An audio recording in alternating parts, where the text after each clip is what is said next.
మనం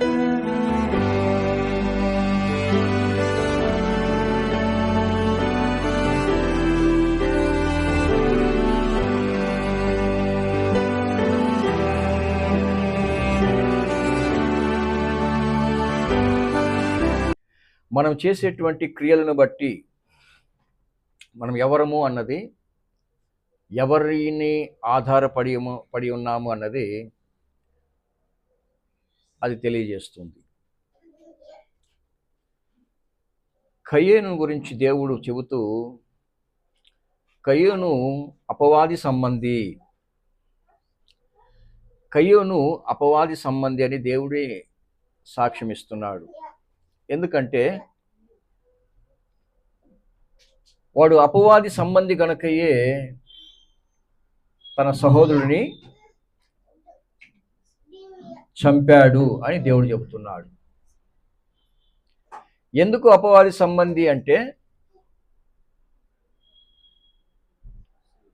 అతని యొక్క ఆలోచనలన్నీ కూడా తన సొంత సహోదరుని చంపేంతగా ద్వేషమును పెంచుకున్నాడు అని చూస్తున్నాం.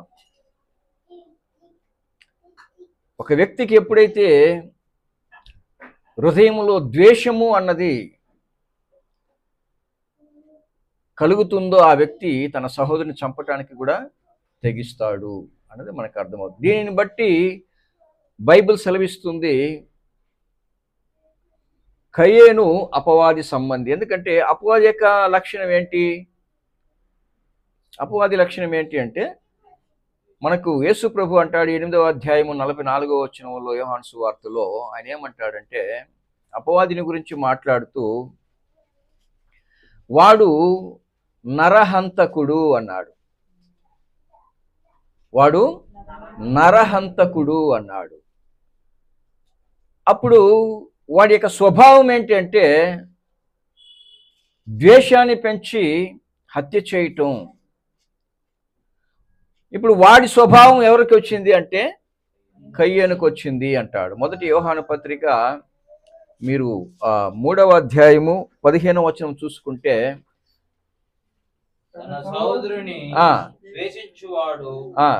నరహంతకుడు అన్నాడు.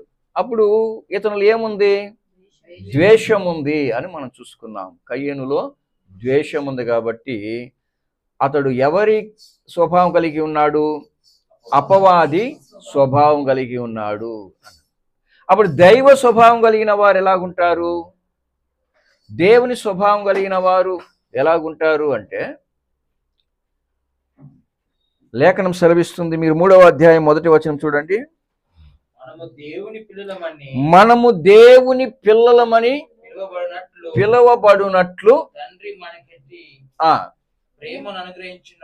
చాలు. అప్పుడు మనము దేవుని పిల్లలము అగునట్లు దేవుడు మనకేమిచ్చాడట? ప్రేమని ఇచ్చాడు. ప్రేమను ఇచ్చాడు. అప్పుడు మనం ఎవరి బిడ్డలము? ప్రేమ కలిగిన వారు దేవుని యొక్క బిడ్డలు. 4వ అధ్యాయము, అదే మొదటి పత్రికలో 4వ అధ్యాయము 7వ వచనం చూడండి.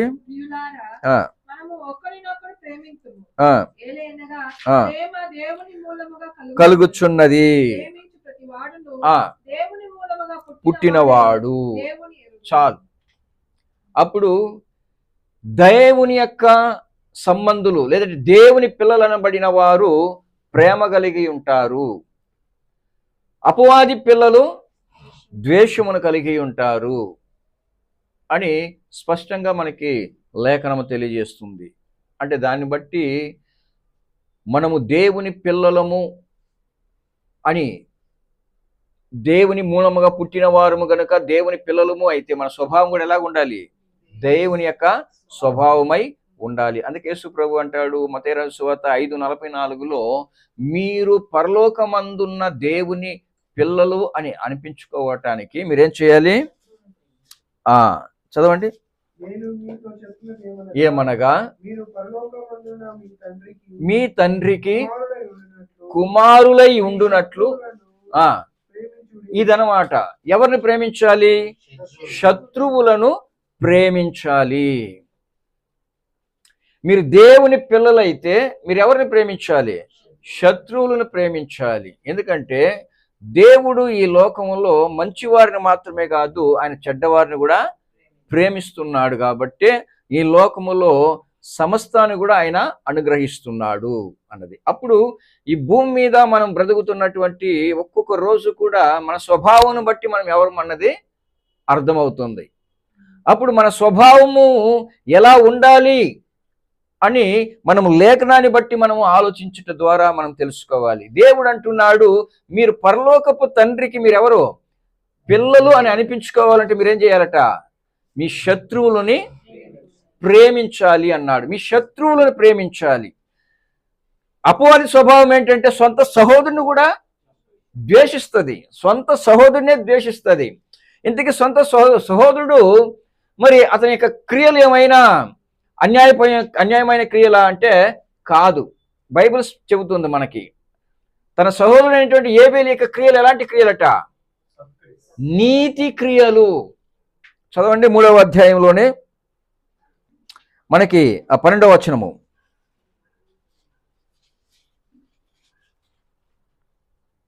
మొదటి యోహాను 3:12. మనము కయ్యోను వంటి వారమై ఉండరాదు, వాడు దుష్టిని సంబంధి అయి తన సహోదరుని చంపెను. ఎందుకు చంపాడు? తన క్రియలు చెడ్డవి, తన సహోదరి క్రియలు నీతి గలవాయి ఉండెను గనుక అని ఉంది. అప్పుడు తన సహోదరుని క్రియలు ఎలాంటివి అంటే నీతి క్రియలు. ఎప్పుడు కూడా ఒక విషయాన్ని గుర్తుంచుకోవాలి, మనము శత్రువులను ప్రేమించాలని దేవుని యొక్క ఆజ్ఞ మనకి సెలవిస్తూ ఉంది.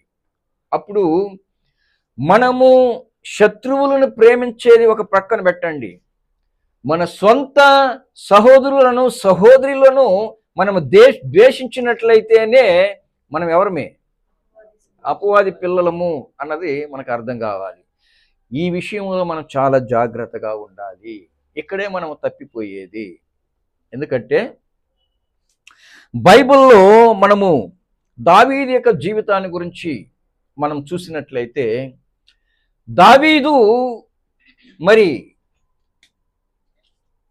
సౌలు యొక్క పరిస్థితిని గుర్తించి దేశానికి రాబోయేటువంటి అవమానకరమైనటువంటి ఒక పరిస్థితిని గుర్తించి దేవుని యొక్క ప్రేరణతో మరి దేశపు యొక్క ప్రతిష్టని కాపాడాలని అతడు ఏం చేస్తాడు? మరి తన యొక్క దేశంలో ఉన్నటువంటి సైన్యం అంతా కూడా వణికిపోతున్నటువంటి ఫిలిష్తీయుల యొక్క సైన్యం ఎదుట ధైర్యముగా నిలవబడి ఫిలిష్తీయుడిని జయించి దేశం యొక్క మరి అవమానకరమైనటువంటి పరిస్థితుల నుండి కాపాడి దావీదు ఒక గొప్ప కార్యాన్ని చేస్తాడు. వాస్తవానికి చూడాలంటే అలాంటి పరిస్థితుల్లో దావీదుని ఆ దేశమంతా కూడా ఏం చేయాలి? ఎత్తుకొని కొనియాడాలి. ఎందుకంటే మా దేశపు పరువుని కాపాడాడు అని చెప్పి. కానీ సౌలు ఏం చేస్తాడు అంటే కేవలము దావీదు చేసినటువంటి ఒక గొప్ప ఉపకారమును మర్చిపోయి, దావీదు చేసినటువంటి ఒక గొప్ప కార్యమును మర్చిపోయి కేవలము దేశములో దావీదుని పొగిడినంత మాత్రాన, ఎందుకండి పొగిడినందుకు, ఎందుకు పొగిడారు అంటే దావీదు యొక్క క్యారెక్టర్ ఏదైతే ఉందో, దావీదుకు ఉన్నటువంటి ధైర్యం ఏదైతే ఉందో, అది చూసినటువంటి దేశపు ప్రజలు దావీదును పొగుడుతారు. దావీదును పొగిడినప్పుడు ఇది ఓర్వలేకపోతాడు సౌలు. ఆ రోజు మొదలుకొని, ఏ రోజు? ఎప్పుడైతే మరి ఇశ్రాయేలు ప్రజలు ఇశ్రాయేలు స్త్రీలు దావీదుని పొగిడారో ఆ రోజు మొదలుకొని దావీదుని చంపాలనేటువంటి ఒక వైరాగ్యమును ద్వేషమును తన హృదయంలో పెంచుకున్నాడు సౌలు. మీరు ఈ యొక్క సందర్భాన్ని మీరు చదువుకుంటే లేఖనం సెలవిస్తుంది, ఆ రోజు మొదలుకొని దావీదు మీద సౌలు విషపు చూపు చూపెను అని ఉంది. విషపు చూపు చూపెను. జరిగిందేంటో తెలుసా? వెంటనే అతని యొద్ద నుండి దేవుని ఆత్మ వెళ్ళిపోయి అపవిత్ర ఆత్మ అతని హృదయంలోకి ప్రవేశించింది అని చూస్తున్నాం. క్రీస్తునందు ప్రేమటువంటి దేవుని బిడ్డలారా, ఇది చదువుకోవటానికి ఒక కథలాగా ఉంది అని అనుకోవచ్చు, కానీ వాస్తవానికి దీని వెనక ఎంతో ఒక బాధాకరమైనటువంటి గాథ, కన్నీటి గాథ ఉంది. ఏంటో తెలుసా? సౌలు యొక్క కేవలము ఆ ఒక్క ఆలోచన ఏదైతే ఉందో అతని యొక్క హృదయము మరి పరిపూర్ణంగా అపవాది వైపుకి తిరిగిపోయింది అని మనం చూస్తున్నాం. ఎందుకంటే వాడు ఆది నుండి నరహంతకుడు అని బైబిల్ సెలవిస్తుంది. నరహంతకుడు గనుక వాడి యొక్క ఆలోచనలన్నీ కూడా ఎదుటి వ్యక్తి చంపాలన్నటువంటి ఉద్దేశం కలిగిన వాడు. ఎప్పుడైతే సౌలు యొక్క హృదయములో దావీదుని చంపాలి అనుకున్నాడో ఆ రోజు మొదలుకొని అతని యొక్క హృదయము ఎవరు ఆకట్టుకున్నారు? అపవాది యొక్క అపవిత్ర ఆత్మ. చదవండి ఒకసారి మొదటి సమూయేలు గ్రంథము 24వ అధ్యాయము 12వ వచనం చూడండి. నీకును నాకును మధ్య యెహోవా న్యాయము తీర్చును. యెహోవా నా విషయమై పగ తీర్చును గాని నేను నిన్ను చంపను. పూర్వీకులు సామ్యము చెప్పినట్లు దుష్టుల చేతనే దౌష్ట్యము పుట్టుగాని నేను నిన్ను చంపెను. ఇశ్రాయేలీయుల రాజు ఎవని పట్టుకొన బయలుదేరి వచ్చి ఉన్నాడు, ఏ పట్టి వాణిని తరుముచున్నాడు. చచ్చిన కుక్కను గదా, మిన్నలేని గదా, యెహోవా నీకును నాకును మధ్య న్యాయాధిపతి అయి తీర్పు తీర్చును గాక. ఆయనే సంగతి విచారించి నా పక్షమున వ్యాజ్యమడి నీ వశము కాకుండా నన్ను నిర్దోషినిగా తీర్చును గాక. చూడండి, దావీదుకి ఒక సందర్భం దొరికింది. తన్ను చంపుతున్నటువంటి సౌలుని, తను చంపాలన్నటువంటి ఉద్దేశముతో వెతుకుతున్నటువంటి సౌలుని చంపడానికి దావీదుకి ఒక అవకాశం దొరికింది. కానీ దావీదు ఏం చేయలేదు? సౌలుని చంపలేదు. బదులుగా ఏమంటాడు? నేను నిన్ను చంపాలని నాకు ఉద్దేశం లేదు. ఎందుకంటే ఇక్కడ మన మధ్యలో న్యాయం తీర్చేవాడు ఎవరు? దేవుడు మాత్రమే. కాబట్టి నేను దేవునికి ఈ విషయాన్ని నేను సమర్పించుకుంటున్నాను అంటాడు. మొదటిసారి సౌలును చంపేటువంటి అవకాశం దొరికినప్పటికీ దావీదు సౌలుని చంపలేదు అని చూస్తున్నాం. అంటే దావీదు యొక్క స్వభావం అక్కడ మనకు కనబడుతుంది. ఏంటి అంటే దావీదు దైవ స్వభావము కలిగినటువంటి ఒక వ్యక్తిగా అక్కడ మనకు కనబడుతున్నాడు. అంటే తనకు హాని కలిగించాలి, ఇంతకు తాను అతనికి చేసినటువంటి ఉపకారమును మర్చి తను చంపాలన్నటువంటి ద్వేషముతో సౌలు తిరుగుతున్నాడు అన్నటువంటి విషయము తెలుసుకున్న దావీదు ఒకటి కాదు 2 సందర్భాలలో సౌలుని చంపే అవకాశం దొరికినప్పటికీ సౌలుని మరి దావీదు చంపలేదని చూస్తున్నాం. మరొకసారి చూడండి, 26వ అధ్యాయము, మొదటి సమూయేలు గ్రంథము 26వ అధ్యాయము 21వ వచనము.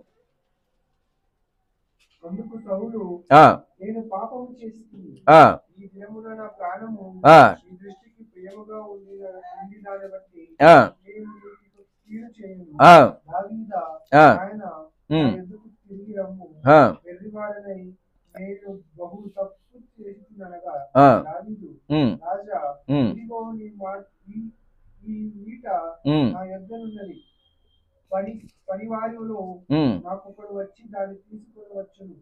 యెహోవా ఈ దినము నిన్ను నాకు అప్పగించినను నేను యెహోవా చేత అభిషేకం నొందిన వారిని చంపనొల్లకపోయినందున ఆయన నా నీతిని నా విశ్వాసత్యను చూచి నాకు ప్రతిఫలము దయచేయును. ఆమేన్.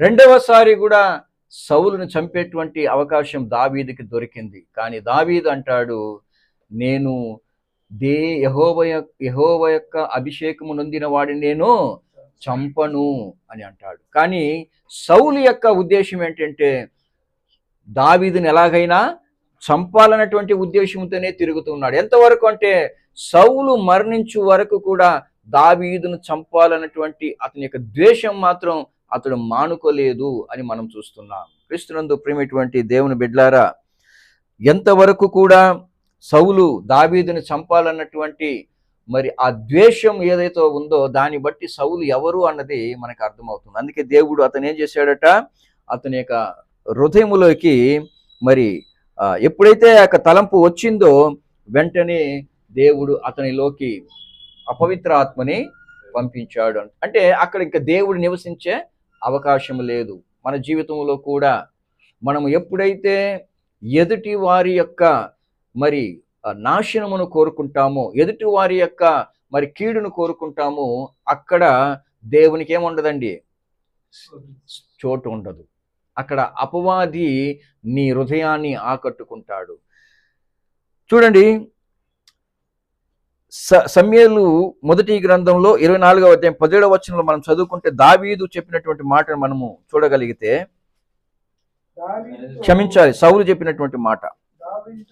దావీదుతో ఇట్లా, నేను యెహోవా నన్ను నీ చేతికి అప్పగింపగా నన్ను చంపక విడిచినందుకు ఈ దినమున నీవు నా అపకారమునకు ఉపకారము చేసిన వాడవై నా ఎడల నీకున్న ఉపకార బుద్ధిని వెల్లడి చేసితివి గనుక నీవు నాకంటే నీతిపరుడవు. నీవు నాకంటే నీతిపరుడవు. ఎందుకంటే నీ క్రియలు నీతి క్రియలు. కయ్యేను క్రియలు నీతి క్రియలా? అవినీతి క్రియలు, చెడ్డ తలంపులు. కానీ ఏబేలు యొక్క క్రియలు అవి నీతి క్రియలు. కనుక కయ్యేను యొక్క క్రియలు దేవుడు అంటాడు, నీవు మేలు చేసిన ఎడల నీ తలను ఎత్తుకొనవా. తర్వాత నీవు సత్క్రియలు చేసిన ఎడల నీవు తలను ఎత్తుకొనవా, పాపము నీ వాకట పొంచి ఉన్నది అన్నాడు.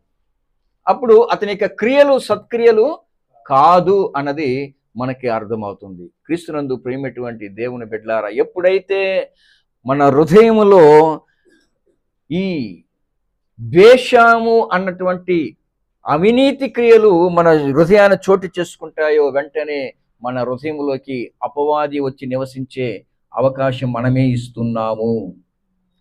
ఇస్తున్నాం. అప్పుడు మనము ఎంత ప్రయాసపడినా ఇతరులను ప్రేమించేటువంటి ఆ యొక్క స్వభావమే మనలో కనబడదు. మనకి నిజంగా దేవుని యొక్క స్వభావం ఉంటే మనం ఏం చేయాలి? మనము మన శత్రువుని ప్రేమించాలి. ఎందుకంటే మనం దేవుని పిల్లలము. మనం శత్రువుని ప్రేమించే వారముగా ఉండాలి. చాలాసార్లు మనకు వచ్చేటువంటి ఆలోచన ఏంటంటే, ఎంత కాడికి మనము ఎదుటి వారిని ప్రేమించినా వారు మనల్ని ద్వేషిస్తూనే ఉన్నారు, లేదంటే మనము ఎదుటి వారిని ప్రేమించే ద్వారా మనకు వచ్చేటువంటి లాభం ఏంటి అన్నట్టుగానే మనం ఆలోచిస్తూ ఉంటాం, విసిగిపోతూ ఉంటాం. గుర్తుపెట్టుకోండి, పరిస్థితులు ఎలా మారినా మన బుద్ధి మాత్రం మారకూడదండి. మన ఎదుటివారు మనకి ఎలా ప్రవర్తించినా మన స్వభావాన్ని మాత్రం మార్చుకోకూడదు. గుర్తుపెట్టుకోండి, మీ యొక్క క్రియలు నీతి క్రియలుగా ఉన్నా, మిమ్మల్ని ఒకరు ద్వేషించి ఒకవేళ మిమ్మల్ని చంపాలన్నంత ఒక కసితో ఉన్నా కానీ మీ స్వభావాన్ని మీరు మార్చుకోకూడదు. అది అన్నమాట. ఇక్కడ దావీదుని గురించి సాక్షాత్తు సమూయేలే ఏమంటున్నాడు అంటే, ఈ దినమున నీవు నా అపకారమునకు ఉపకారము చేసిన వాడవై నా ఎడల నీకున్న ఉపకార బుద్ధిని వెల్లడి చేసితివి గనుక నీవు నాకంటే నీతిపరుడవని సాక్షాత్తు సౌలే వలుగుతున్నాడు. ఎదుటి వ్యక్తి తను చంపబోతున్నాడని తెలిసినా తనకి అతనిని చంపేటువంటి అవకాశం దొరికిన దావీదు అతన్ని చంపడానికి బదులుగా ఏం చేశాడు? అతనిని ప్రేమించాడు అని చూస్తున్నాం. క్రీస్తునందు ప్రియమైనటువంటి దేవుని బిడ్డలారా, ఒక వ్యక్తి యొక్క ఆలోచన ఏదైతే ఉందో ఆ ఆలోచన చివరికి మరి దానినే మనము అనుభవించేటువంటి అవకాశాన్ని మనమే కొని తెచ్చుకుంటాం. ఉదాహరణకి సౌలు యొక్క ఆలోచన ఏంటి? ఎలాగైనా దావీదుని చంపాలనుకున్నాడు. చివరికి చచ్చింది ఎవరు? సౌలే చచ్చిపోయాడు. దావీదు తన జీవితకాలం అంతా కూడా క్షేమంగా బ్రతికి వృద్ధాప్యములో అతడు మరణించాడు. అందుకే బైబిల్ సెలవిస్తుంది, నీవు దేనిని విత్తుదువో దానినే కోయుదువు అంటాడు గలతీయులకు రాసిన పత్రిక 6వ అధ్యాయం 7వ వచనంలో. అంటే మనుషులు చేసినటువంటి కీడుకు ప్రతిగా కీడు చేసినటువంటి ఒక పరిస్థితి మన జీవితంలో రాకుండా చూసుకోవటం చాలా ఉత్తమం. ఇప్పటికీ కూడా ఒక వ్యక్తి మనకు అన్యాయం చేశాడని చెప్పి అలాంటి వ్యక్తికి మనము కూడా ప్రతీకారం తీర్చుకోవాలి అన్నటువంటి ఆలోచన మాత్రం మనకి రానేకూడదు ప్రియులారా. చాలా మంది యొక్క ఆలోచన ఏంటంటే మేలు చేసిన వారికి మేలు చేయడం సహజమే, కానీ కీడు చేసిన వారికి ఎప్పటికీ కూడా మనం మేలు చేయాలన్నటువంటి ఆలోచన మాత్రం మనకి రాదు. ఎవరైనా మనకి కీడు చేశారంటే ఎలాగైనా వాళ్ళు కూడా నష్టపోవాలి, అది నా కళ్ళారా చూడాలి, ఎలాగైనా వారు కూడా ఈ యొక్క నష్టాన్ని అనుభవించాలి అన్నటువంటి ఆలోచనతోనే మనం బ్రతుకుతూ ఉంటాం. అది దైవ స్వభావము కాదు అని మనం గుర్తించుకోవాలి. యేసు ప్రభు చెప్పినట్టు, మీరు పరలోకమందున మీ తండ్రికి కుమారులై ఉండునట్లు మీ శత్రువులను ప్రేమించుడి అని చెప్పి ఏమంటాడంటే, మిమ్మల్ని హింసించి వారి కొరకు ప్రార్థన చేయుడి అన్నాడు. మిమ్మల్ని హింసించి వారి కొరకు ప్రార్థన చేయుడి. ఎందుకంటే దేవుని యొక్క స్వభావం ఏంటంటే, అక్కడ కింద మాటలు, ఆయన చెడ్డవారి మీదను మంచివారి మీదను ఏం చేస్తున్నాడు? సూర్యుని ఉదయింపజేసి నీతిమంతుల మీదను అనీతిమంతుల మీదను వర్షమును కురిపించుచున్నాడు. కాబట్టి మీరు మిమ్మును ప్రేమించు వారినే ప్రేమించిన మీకేమి ఫలము కలుగును. మిమ్మల్ని ప్రేమించే వారినే ప్రేమిస్తే దానివల్ల కలిగేటువంటి ఫలం ఏమైనా ఉంటుందా? ఏమీ ఉండదు. సరిపోయిందనమాట. బదులుకు బదులు వాళ్ళు మిమ్మల్ని ప్రేమించారు, మీరు వారిని ప్రేమిస్తున్నారు. దానివల్ల వచ్చేటువంటి లాభం ఏముంది అంటే ఏమీ లేదు. కాబట్టి ఆయన అంటాడు, నీ సహోదరుని క్షమించాలి, మీరు మిమ్మును ప్రేమించిన వారినే ప్రేమించిన మీకేమి ఫలము కలుగును, సుంకరులను అలాగ చేయుచున్నారు అన్నాడు. సుంకరులు అంటే ఆ రోజు సమాజంలో వారికి ఉన్నటువంటి పేరేంటి? వారు పాపులు. సుంకర్లకి ఆ రోజుల్లో వాళ్ళకు ఉన్నటువంటి పేరేంటి? పాపులు, అన్యాయస్తులు. కాబట్టి సుంకర్లు కూడా ఏం చేస్తారట? తమను ప్రేమించిన వారిని వాళ్ళు కూడా ప్రేమిస్తారు. వాళ్ళకి మీకేం డిఫరెన్సు అంటే, మీరు మీ శత్రువులను ప్రేమించేవారుగా ఉండాలి. 47వ వచనము, మీ సహోదరులకు మాత్రము వందనము చేసిన మీరు ఎక్కువ చేయుచున్నదేమి? అన్యజనులు అలాగూ చేయుచున్నారు కదా. మీ పరలోకపు తండ్రి పరిపూర్ణుడు గనుక మీరును పరిపూర్ణులుగా ఉండేదరు. కొన్నిసార్లు మనం ఏం చేస్తామంటే, మనకెవరైనా చెడ్డవారు అని సమాజంలో గుర్తించినట్లయితే వాళ్ళతో మాట్లాడకూడదు, వాళ్ళకి మనం ఏమాత్రం కూడా వందనాలు చెప్పకూడదు అని అనుకుంటాం.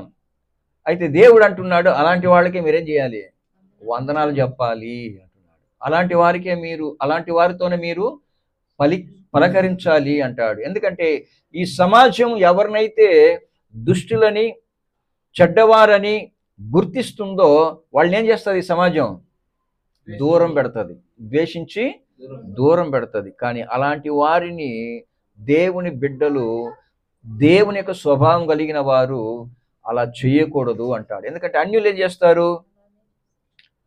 ఏం చేస్తారంటే, ఒక వ్యక్తి చెడ్డవాడు అంటే మరలా ఆ వ్యక్తిని దగ్గరికే చేర్చరు.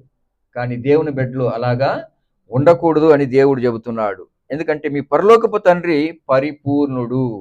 మీ పరలోకపు తండ్రి పరిపూర్ణుడు అంటే ఆయనలో ఎక్కడ కూడా కొరత చూపించే ఎవరైనా సరే ఈ లోకంలో దేవుని యందు కొరత చూపించే వాళ్ళు ఎవరు కూడా లేరు.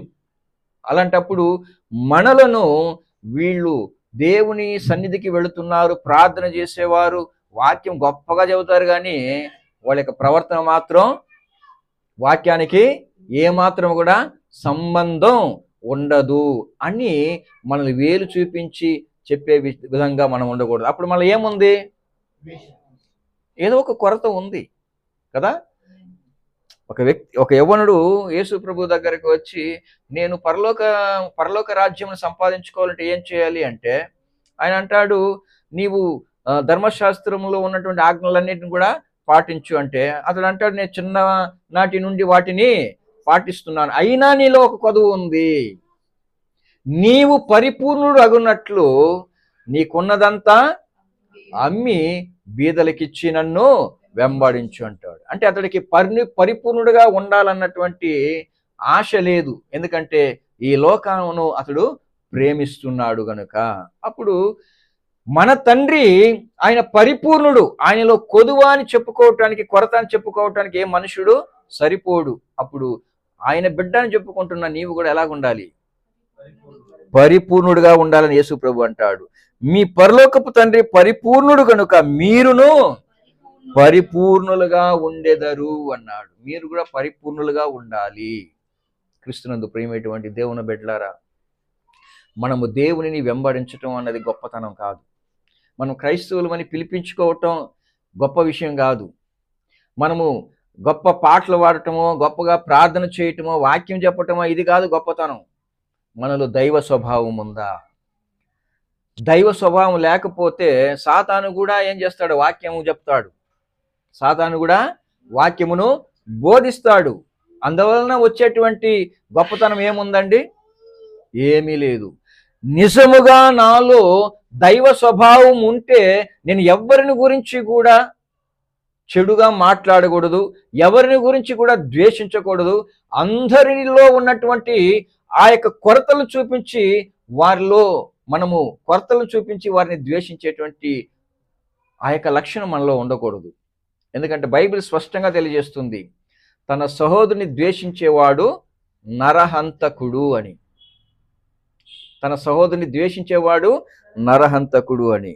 కాబట్టి సాటి మనిషి చేసినటువంటి చెడుకి మేలుతో మనం అతనిని ఏం చేయాలి? ప్రతిఫలము ఇవ్వాలి. అది సులభమైనటువంటి కార్యం కాదు. నిజానికి అది అసాధ్యమే కావచ్చు. కానీ ఎందుకంటే సాటి మనిషి ఎప్పుడు కూడా తాను చేసినటువంటి ఏదో ఒక కార్యములో మనం ఏం చేస్తామంటే ప్రతీకారం తీర్చుకోవాలనే చూస్తాం.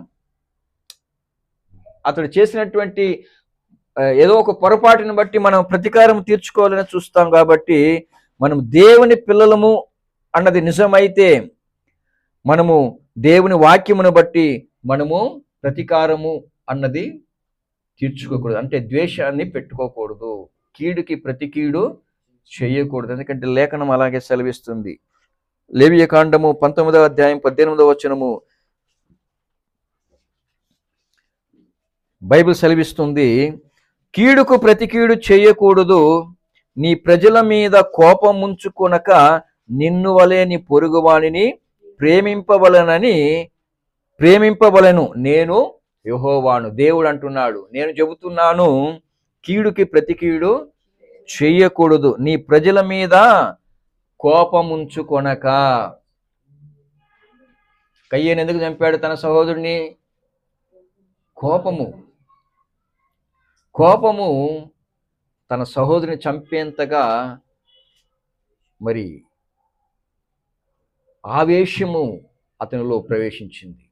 క్రీస్తునందు ప్రేమటువంటి దేవుని బిడ్డలారా, దేవుని యొక్క వాక్యము సెలవిస్తుంది, నీవు వాక్యముకే లోబడకపోతే ఇంకా ఎవరికి లోబడతా? బైబిల్ సెలవిస్తుందండి. మీరు సామెతల గ్రంథం 17వ అధ్యాయము 13వ వచనం చూసుకుంటే, మేలుకు ప్రతిగా కీడు చేయువాని ఇంట నుండి కీడట తొలగిపోదు. ఏంటండి? మేలుకు ప్రతి కీడు చేయువాని ఇంట నుండి కీడు తొలగిపోదు అంటున్నాడు. ఎప్పుడైతే సౌలు దావీదు చేసినటువంటి ఉపకారమును మరిచి దావీదును చంపాలని కోరుకున్నాడో అతనితో పాటు అతని కుటుంబం అంతా కూడా నాశనమైపోయింది అని చరిత్ర చెబుతుంది. నాశనమైపోయింది అంటే మనము హృదయములో తెచ్చుకునే ఒక చిన్న ద్వేషము, అది ఏమైనా కావచ్చు, అపవాదికి సంబంధించిన ఏ కార్యమైనా మన హృదయంలోకి తెచ్చుకుంటే మన ఇల్లు పాడైపోతుంది. గుర్తుపెట్టుకోండి. మనం మాత్రం కాదు, మనతో పాటు మన కుటుంబమే సర్వనాశనం అయిపోతుంది. గుర్తుపెట్టుకోండి. మీ సహోదరుల మీదనే మీరు ద్వేషం పెట్టుకుంటే అలాంటప్పుడు ఇంకా శత్రువులను ఎక్కడండి ప్రేమించేది? శత్రువులను ఎక్కడ ప్రేమించేది? మేలు చేసిన వాడికే కీడు చేయాలనుకున్నాడు సౌలు, కానీ తన కుటుంబమే నాశనం అయిపోయింది.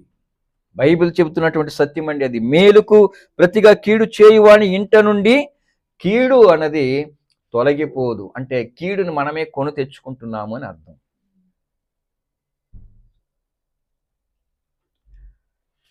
23వ అధ్యాయం నిర్గమకాండము 4వ వచనము. నీ శత్రువుని ఎద్దైనను గాడిదైనను తప్పిపోవచ్చుండగా అది నీకు కనబడిన యెడల అగత్యముగా దానిని తోలుకొని వచ్చి వానికి అప్పగింపవలెను. నీవు నీ పగవాని గాడిద బరువు క్రింద పడి ఉండుట చూచి దాని నుండి తప్పింపక ఉందునని నీవు అనుకొనినను అగత్యముగా వానితో కలిసి దానిని విడిపింపవలెను అంటున్నాడు. చూడండి, ఇది దేవుని యొక్క ఆజ్ఞ ప్రియులారా, దేవుని యొక్క ఆజ్ఞ. నీ పగవాని యొక్క గాడిద బరువు క్రింద పడి ఉంటే చూచి అలాగే దాటిపోకూడదు.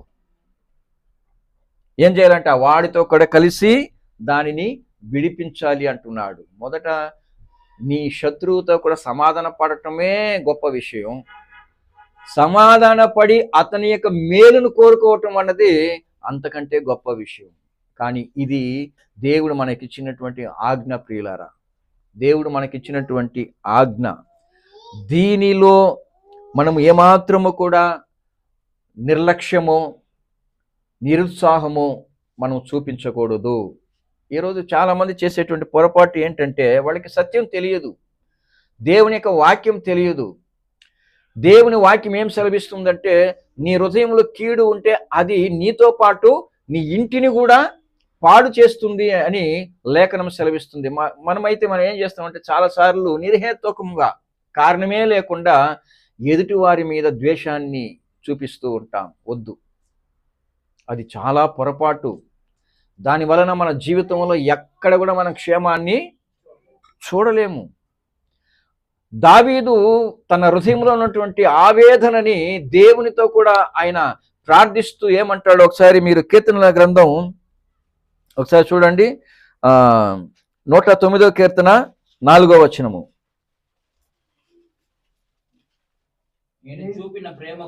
నేను చూపిన ప్రేమకు ప్రతిగా వారు నా మీద పగబట్టి ఉన్నారు, అయితే నేను మానక. చూడండి ఎంత గొప్ప అతని స్వభావం చూడండి. ఇదండి దేవుని యొక్క స్వభావం అన్నది. ఇది దేవుని బిడ్డలకు ఉండవలసినటువంటి స్వభావం. ఏమంటున్నాడు? నేను చూపిన ప్రేమకు ప్రతిగా వాళ్ళు నా మీద పగబట్టి ఉన్నారు. క్రీస్తునందు ప్రేమటువంటి దేవుని బిడ్డలారా, ఒక నిజమైన దేవుని కుమారులకు దేవుని కుమార్తెలకు ఉండవలసినటువంటి లక్షణం అండి.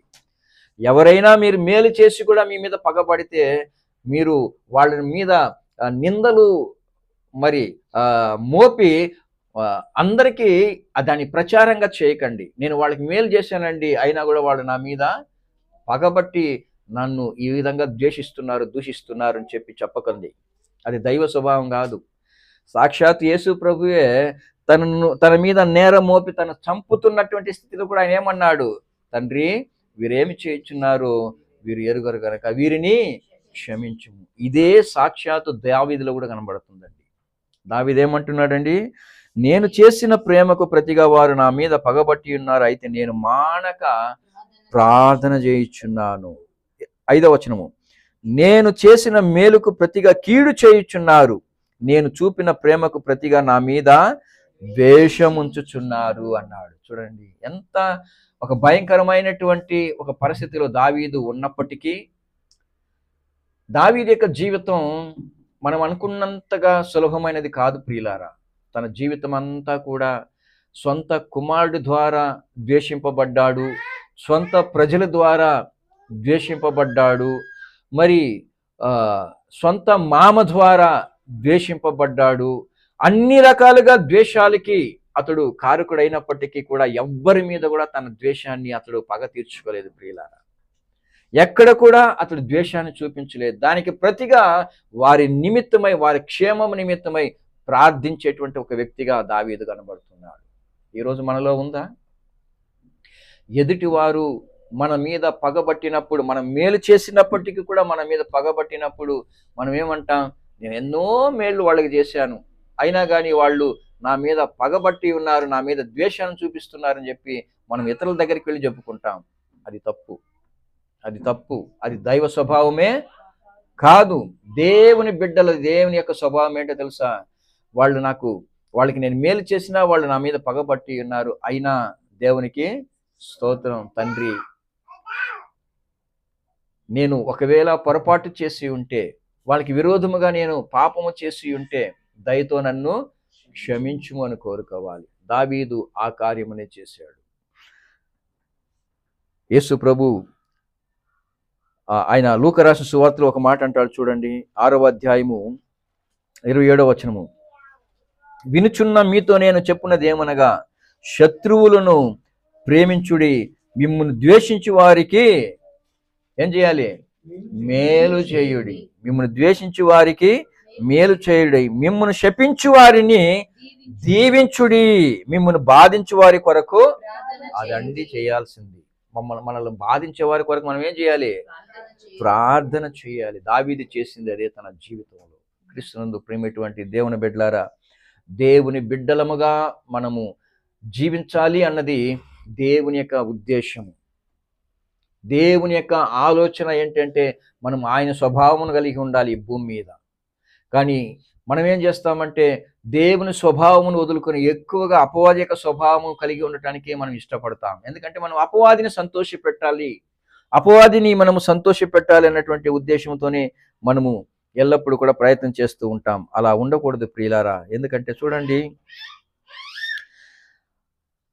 యోసేపు యొక్క జీవితాన్ని మనము ఆలోచించుకుంటే, యాకోబు మరణించిన తర్వాత మరి యోసేపు సహోదరులు అనుకున్నారు, మనం చేసినటువంటి కీడుకి ఖచ్చితంగా యోసేపు మనల్ని ఏం చేస్తాడు?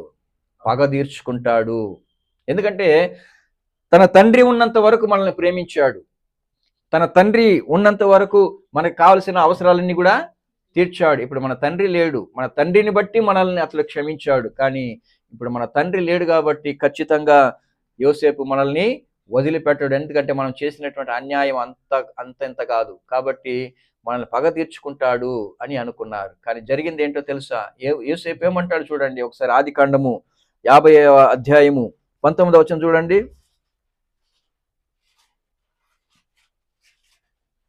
50వ అధ్యాయము ఆదికాండము.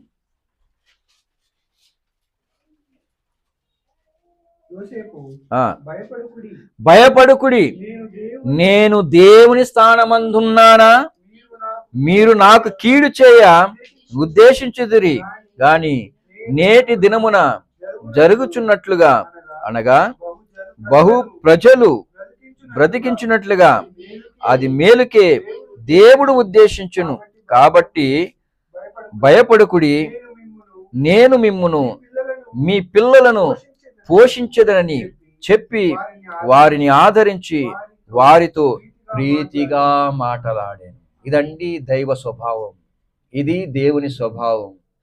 తన సొంత సహోదరులే యోసేపుని ద్వేషించి చచ్చిపోవాలని కోరుకున్నారు. క్రీస్తునందు ప్రియమైనటువంటి దేవుని బిడ్డలారా, కొన్ని సందర్భాలలో మనము నీతిగా బ్రతకాలని అనుకున్నప్పటికీ మన సొంత వారే, మన బంధువులే, మన రక్త సంబంధులే మన వెనుక మన యొక్క నాశనాన్ని కోరుకుంటారు. మనల్ని దూషిస్తారు. గుర్తుపెట్టుకోండి, అట్టి పరిస్థితుల్లో మీరు సొమ్మసిల్లిపోకండి. మీ యొక్క జీవితం ఎవరి యందు ఉన్నదండి? దేవుని యందు ఉన్నది, క్రీస్తు యందు ఉన్నది. కాబట్టి మీరు వారు మాట్లాడే మాటలను గురించి లెక్క చేయకండి. వారు ద్వేషాన్ని, వారి యొక్క దూషణని ఏమాత్రం కూడా లెక్క చేయకండి. దేవుడు ఏదో ఒక రోజు మీ యొక్క విలువని వారికి తెలియజేస్తాడు. యోసేపు చెప్పినటువంటి నీతి మాటలని వాళ్ళు ద్వేషించి యోసేపును చంపేంతగా ద్వేషించారు. కానీ చివరికి యోసేపు వలనే వారి జీవితంలో ఒక గొప్ప ఆశీర్వాదం అన్నది వాళ్ళు పొందుకున్నారు. వాళ్ళు అనుకున్నారు, మేము చేసినటువంటి ద్వేషానికి, మేము చేసినటువంటి ద్రోహానికి ఖచ్చితంగా యోసేపు మమ్మల్ని చంపేస్తాడు అని అనుకున్నారు. కానీ యోసేపు యొక్క మనస్సుని మనం ఇక్కడ చూడగలిగితే దేవుని యొక్క స్వభావం అతనిలో కనబడుతుంది. కీర్తనకాడు అంటాడు, 55వ కీర్తన 12వ వచనంలో చూడండి, నన్ను దూషించువాడు శత్రువు కాడు, శత్రువు అయిన యెడల నేను దానిని సహింపవచ్చును, నా మీద మిట్టిపడువాడు నాయందు పగబట్టినవాడు కాడు, అట్టివాడైతే నేను దాగి ఉండవచ్చును. ఈ పని చేసిన నీవు నా సహకారివి, నా చెలికాడవు, నా పరిచయుడువు. అప్పుడు దావీదుని వెంటాడుతున్నది ఎవరండి? తన సొంత జనమే. తన సొంత జనమే దావీదుని మరి వెంటాడింది. ఎందుకంటే 14వ వచనంలో చూడండి, మనము కూడి మధురమైన గోష్ఠి చేసి యున్నవారము, ఉత్సవమునకు వెళ్ళు సమూహముతో దేవుని మందిరమునకు పోయి ఉన్నవారము. కలిసి ఆరాధన చేసిన వాళ్లే, కలిసి దేవుని స్తుతించిన వారే దావీదుకి విరోధముగా ఆలోచన చేశారు. దావీదు యొక్క ప్రాణమును కోరుకున్నారు. క్రీస్తునందు ప్రేమటువంటి దేవుని బిడ్డలారా, కానీ దావీదు అంటాడు, తన యొక్క ఆవేదనని దేవునితో కూడా చెప్పుకుంటున్నటువంటి పరిస్థితి మనకి కనబడుతుంది. 38వ కీర్తన 20వ వచనము, మేలులకు ప్రతిగా వారు కీడు చేయుచున్నారు, నేను ఉత్తమమైన దానిని అనుసరించుచున్నందుకు వారు నాకు శత్రువులైరి. దావీదులో ఏమైనా పొరపాటు ఉందండి? దావీదులో ఏమైనా పొరపాటు ఉందా? ఏమీ లేదు. దావీదు అంటున్నాడు, నేను ఉత్తమమైన దానిని అనుసరించుచున్నందుకు వారు నాకు శత్రువులైరి. ఈరోజు ఈ సమాజం ఒకవేళ మనము నీతిగా నడుచుకుంటున్నప్పుడు, దేవుని ఎదుట యథార్థముగా నడుచుకుంటున్నప్పుడు, ఒకవేళ వారికి అది ప్రీతిగా లేకపోవచ్చు, అది వారికి ఇష్టముగా లేకపోవచ్చు, కానీ మీరు గుర్తుపెట్టుకోండి, మీరు దేవుని ఎదుట యథార్థముగా ప్రవర్తించినప్పుడు మనవారు అనబడిన వారే మనల్ని ద్వేషించే అవకాశం ఉంది, మన బంధువులే మనల్ని ద్వేషించే అవకాశం ఉంది. అలాంటప్పుడు మీరు సొమ్మసిల్లిపోకండి, ఇంకా ధైర్యం తెచ్చుకోండి. అయితే ఎప్పుడు తెలుసా? మనం దేవునితో కూడా యథార్థంగా ప్రవర్తించినప్పుడు, దేవునితో మనం యథార్థంగా ప్రవర్తించినప్పుడు దేనిని గురించి కూడా మనం భయపడవలసిన అవసరం లేదు, దేని గురించి కూడా చింతించవలసిన అవసరం లేదు. మనం దేవునికి యథార్థంగా లేకుండా వాళ్ళు అన్నారు వీళ్ళు అన్నారు అనుకుంటే దానివల్ల ఏ ప్రయోజనం లేదు. మొదట మనం దేవునికి యథార్థముగా ఉంటే మిగిలిన వారు ఎన్ని పలిగినా దాని గురించి పట్టించుకోవాల్సిన అవసరం లేనే లేదు. మీరు దేవుని యందు ఆనందించాలి. ఎందుకంటే హబక్కూకు అలాంటి ప్రార్థన చేశాడు. హబక్కూకు అలాంటి ప్రార్థన చేశాడు, నా స్నేహితుడే నన్ను ద్వేషించినా నేను యెహోవా యందు ఆనందిస్తానంటాడు. అందుకే బర్గ్మన్స్ గారు ఆ పాట చక్కగా వాడాడు. ఉయిర్ నన్బన్ ఎన్నై విట్టు పిరిందాలు కర్తరుకుల్ మగిழ்ச்சியாயிருப்பேன் అంటాడు. అంటే మన సొంత వారే ఒకవేళ మనల్ని విడిచిపోయినా, మన సొంత వారే మనల్ని ద్వేషించినా, దేవుని యందు మనం యథార్థముగా ఉంటే మనము ఆయనలో ఏం చేస్తాం? సంతోషిస్తాం. దావీదు అలాంటి ఒక అనుభవం కలిగిన వాడుగా మనకి కనబడుతున్నాడు. క్రీస్తునందు ప్రియమైనటువంటి దేవుని బిడ్డలారా, తన సొంత మామ మరి దావీదుని చంపాలని కోరుకున్నప్పుడు దావీదు ఎక్కడ కూడా అతని మీద ద్వేషాన్ని పెంచుకోలేదు. దానికి బదులుగా అతనిని ప్రేమించాడు, అతని కుటుంబాన్ని సంరక్షించాలి అని కోరుకున్నాడు. అది దైవ స్వభావం. మీ శత్రువుల కొరకు మీరు ప్రార్థించగలగాలి.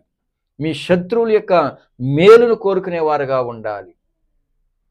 ఒక సందర్భం, యేసుక్రీస్తు మరి సమరయ ప్రాంతానికి వెళ్ళినప్పుడు సమరయ వారు యేసు ప్రభువుని అంగీకరించకపోగా తనతో ఉన్నటువంటి శిష్యుల్లో ఇద్దరు, ఎవరు? యాకోబు, యోహాను, ప్రభువా మీ చిత్తమైతే ఒక్క క్షణం మాకు ఆజ్ఞ ఇవ్వండి, ఆకాశము నుండి అగ్నిని దింపి ఈ ప్రజలని నాశనం చేస్తాము అన్నారు. అప్పుడు యేసు ప్రభు ఏమంటాడో తెలుసా? ఆ మాట చాలా ఇంపార్టెంట్, చాలా ఇంపార్టెంట్ ఆ మాట. ఆయన ఏమంటాడో ఒకసారి లూకా రాసిన సువార్త 9వ అధ్యాయము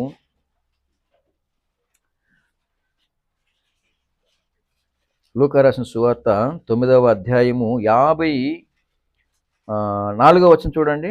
శిష్యులైన యాకోబును ఆ, యోహానును అది చూసి, ఆ, ప్రభువా, ఉమ్, ఆకాశము నుండి అగ్ని దిగి ఆ, వీరిని నాశనం చేసినట్లు ఆ, మేము ఆజ్ఞాపించటానికి నీకు ఇష్టమా అని అడుగగా ఆయన వారి తట్టు తిరిగి గద్దించెను, వారిని గద్దించెను. అంతటా వారు ఆ,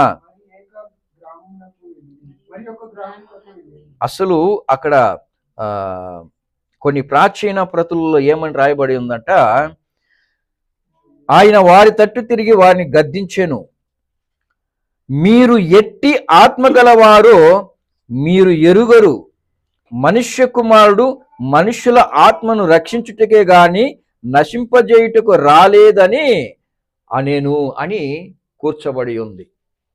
అసలు దాని వెనుక ఉన్నటువంటి పరమార్థం ఏంటంటే, వారు ఆ మాట అనగానే మీరు ఎట్టి ఆత్మ గలవారో మీరు ఎరుగరు అన్నాడు. అంటే దాని యొక్క అర్థం ఏంటి? అది ఎవరి ఆత్మ? అది సాతాను యొక్క ఆత్మ. అది అలా ప్రేరేపిస్తే అది ఎవరి ఆత్మ? అది చంపాలని కోరుకునే ఆత్మ ఎవరిది? అందుకే యేసు ప్రభు అంటాడు, మీరు ఎట్టి ఆత్మ గలవారో మీరు ఎరుగరు. ఎందుకంటే మనిషి కుమారుడు వచ్చింది చంపటానికి కాదు, రక్షించటానికి వచ్చాడు అని యేసు ప్రభు పలుకుతున్నాడు. క్రీస్తునందు ప్రియమైనటువంటి దేవుని బిడ్డలారా, మనం మాట్లాడే మాటలను బట్టి, మన యొక్క ఆలోచనలను బట్టి మనం ఏ స్వభావం కలిగి ఉన్నాం, ఏ ఆత్మను కలిగి ఉన్నాము అన్నది మనం అర్థం చేసుకోవాలి. ఎప్పటికీ కూడా అటువంటి ఆలోచన వచ్చినట్లయితే వెంటనే దేవుని పాదాల మీద పడి క్షమాపణ కోరుకుందాం. అయ్యా, ఎందుకు నాకు ఈ ఆలోచన వచ్చిందో నాకు తెలియదు, ఇది ఖచ్చితంగా నీ స్వభావం కాదు తండ్రి, నన్ను క్షమించుము అని చెప్పి దేవుని యొక్క పాదముల పడి వెంటనే క్షమాపణ కోరుకోవటం చాలా ఉత్తమం ప్రియులారా. లేకపోతే దాని వలన మనతో పాటు మన ఇంటిని కూడా మనం నాశనంలోనికి నడిపించేటువంటి అవకాశం ఉంది. ఈ మాటలు దయచేసి చెబుతున్నా, మీ చెవులో జాగ్రత్తగా వినండి. ఈ మాటలు మీ హృదయంలోకి చేర్చుకోండి. ఎందుకంటే బైబిల్ స్పష్టంగా తెలియజేస్తుంది, మేలు చేయువానికి కేడు చేయనుద్దేశించి వాని ఇంట ఆ కీడు తొలగిపోదు అని మనం సామెతల గ్రంథంలో చదువుకున్నాం. దీనిని బట్టి మన కుటుంబాన్ని మన చేతులతో మనం నాశనం చేసుకునే అవకాశం ఉంది. వీలైనంత వరకు అటువంటి స్వభావము, అటువంటి ఆలోచన మన జీవితంలో రాకుండా చూసుకోవటం ఉత్తమం. ఈరోజు దేవుని యొక్క మాటలు పైకి చూసుకొని వెళుతున్నారు కనుక ఈరోజు చాలా మంది దేవుని యొక్క ఆశీర్వాదాలు కోల్పోతున్నారు. కుటుంబాలే నాశనం అయిపోవటానికి గల కారణం ఏంటంటే, ఈరోజు దేవుని మాటలను సీరియస్గా తీసుకోవట్లేదు. దేవుని మాటల్ని, దేవుని హెచ్చరికలని వారు నిర్లక్ష్యం చేస్తున్నారు కాబట్టి కుటుంబాలు పాడైపోతున్నాయి. అనేక కుటుంబాలలో నెమ్మది లేకుండా పోవటానికి గల కారణం, అనేక కుటుంబాలలో సమాధానం లేకుండా పోవటానికి గల కారణం ఏంటంటే, దేవుని మాటలని నిర్లక్ష్యం చేస్తున్నారు. దేవుని మాటలు ప్రతిదీ కూడా మన జీవితంలో దేవుడు ఎందుకు రాయించాడు అంటే, వాటిని చదువుకున్నట ద్వారా, వాటిని వినుట ద్వారా మనం జాగ్రత్త పడాలి అని బైబిల్ అదే కదా సెలవిస్తుంది. రోమా పత్రికలో మనం ఏం చదువుకుంటున్నాం? 15వ అధ్యాయము రోమా పత్రిక 4వ వచనము. ఓర్పు వలనను లేఖనముల వలన ఆదరణ వలన మనకు నిరీక్షణ కలుగుటకు పూర్వమందు రాయబడి ఉన్నవన్నీ మనకు బోధ కలుగు అదనమాట, మనకు బోధ కలుగు నిమిత్తము రాయబడి ఉన్నాయి. కాబట్టి దేవుని మాటలు మనం నిర్లక్ష్యం చేయకూడదు. దేవుని మాటలను మనము ఏమాత్రం కూడా త్రోసివేయకూడదు. దేవుని మాట ప్రతిదీ కూడా మనం అనుసరించాలి. ఆ ప్రకారము దేవుని మాటకు మనం లోబడి ఉండాలి. దేవుడు తన వాక్యమును దీవించును గాక. ప్రార్థించుకుందాం.